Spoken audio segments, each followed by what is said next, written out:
Rainbow Vanilla Whoopie Pies. Let's see what's cooking.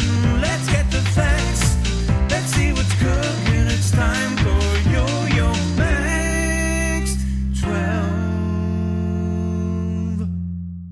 Hello everyone, starting off with a 1/4 cup of butter and a 1/4 cup of vegetable shortening, 1/2 cup of brown sugar, 1/2 cup of white sugar, and you're going to cream those things together until they are light and fluffy.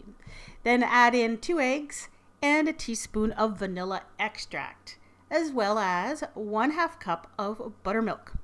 Blend that all together. It's going to look a little funny. It's going to look kind of like it's curdled, but that's okay. That's how it's supposed to look. Now in a measuring cup, place 2 tablespoons of milk, a teaspoon of white vinegar, and a teaspoon of baking soda.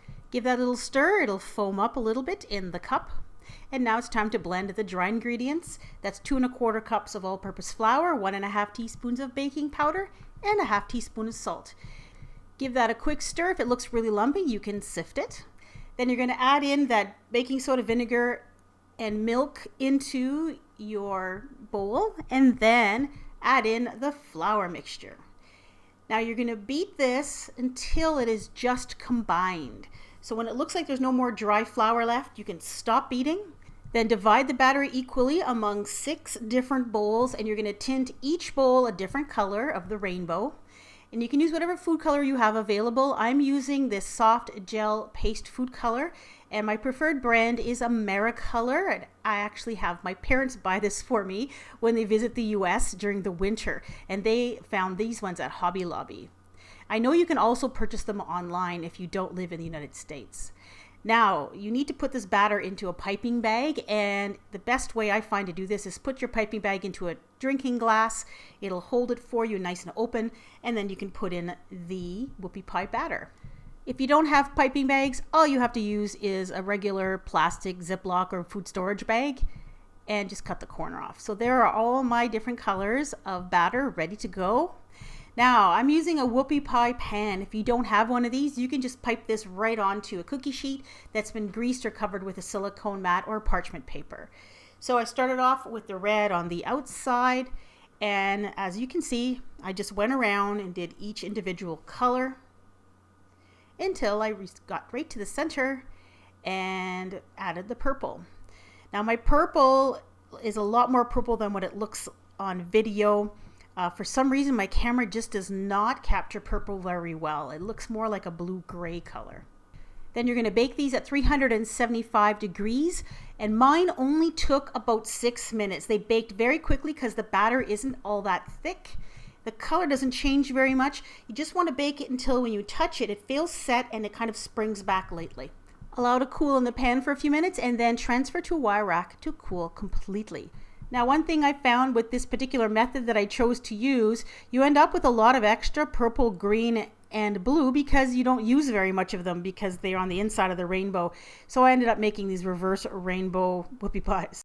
Now for the filling, I chose to use a cream cheese filling. So that's 8 ounces of happy cream cheese, 2 tablespoons of milk, and 2 teaspoons of vanilla. And then I added in about 2 1/2 cups of powdered sugar. Blended that in. As you can see, it's quite liquid. So at this point, you need to add in additional powdered sugar until you get the texture that you like, a texture that's going to be great for filling.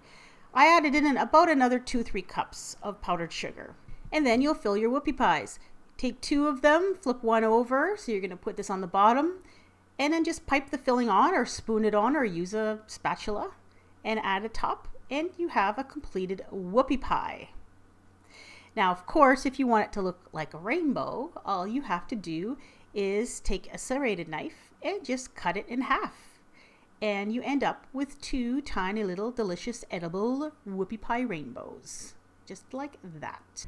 Okay, so here we are, recipe notes. Well, this is a very nice plain vanilla whoopie pie recipe. It tastes very good. If you've never had a whoopie pie before, it's kind of a cross between a cookie and a cake, if you can imagine that. Now the filling traditionally is made with marshmallow cream or marshmallow fluff, but I actually prefer this cream cheese one, so that's up to you. If you want to use the marshmallow fluff based filling, all you have to do is an internet search for whoopie pie filling and you'll find one easily. Now this recipe needs a lot of tweaking and experimentation. For the simple fact is you end up with a lot of purple and blue and green when you're done. Basically what it means is you can't start off with equal bowls of each color. You'd have to figure out proportion wise to have more red, a little bit less orange, a little bit less yellow, and so on all the way down the line, where you'd have very little purple because that's the batter you'd use the least of. So it needs a little tweaking, a little bit of experimentation to decide what the proportions should be. But you know what? You make a few reverse rainbows and everyone will love them anyway. Now, as you know, I love rainbow things. I've put them all in my rainbow playlist, and I have everything from cheesecake to ice cream to fudge, all sorts of great things. Go ahead and click right on your screen or see the link in the description box to see this playlist. Thanks for watching.